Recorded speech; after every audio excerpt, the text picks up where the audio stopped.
Jeudi 14 septembre en fin d'après-midi, les policiers sont intervenus dans un appartement du quartier du Bois-Vernet à Perpignan. Ils ont découvert le corps d'un petit garçon de 7 ans gisant dans une baignoire. Le petit Imran était recroquevillé, semblait avoir été violenté et à moitié décongelé. Quelque temps auparavant, le père avait contacté l'entreprise de pompes funèbres Nour afin de faire la levée du corps de son fils décédé. Un des employés a émis un doute concernant l'authenticité du certificat de décès qui lui a été présenté.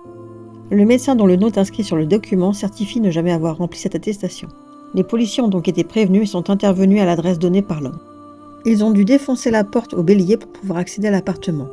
Ils ont trouvé un homme conscient qui s'était auto-ligoté avec des fils électriques. C'est en allant dans la salle de bain qu'ils ont eu une vision d'horreur face à un petit corps désarticulé. En parallèle de cette affaire, la police apprend que 2 petites filles de 2 et 3 ans ont été prises en charge par les urgences après avoir été déposées par leur oncle. Elles ont été violentées, leur visage est tuméfié, elles ont des dents cassées et l'une d'elles est inconsciente à son arrivée à l'hôpital. Ces 2 fillettes sont les sœurs du petit Imran. En début de soirée, les policiers arrêtent le père des enfants, Selim, 28 ans, et l'oncle, Chérif, de 33 ans. Ils sont placés en garde à vue.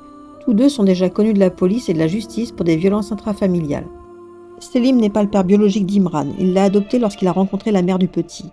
La mère, elle, présente une déficience mentale et elle a quitté le domicile depuis quelques mois. Une enquête était en cours sur la famille suite à ces violences. Le juge avait estimé que l'homme présentait des garanties au regard des éléments éducatifs. Le parquet de Perpignan a ouvert une enquête pour meurtre, tentative de meurtre, violence sur mineur de moins de 15 ans, recel de cadavres, faux usage de faux et séquestration. Le corps du petit garçon sera autopsié en début de semaine. Beaucoup de questions restent en suspens. Comment l'enfant est mort? Depuis quand est-il mort? Quelles violences les enfants ont-ils subies?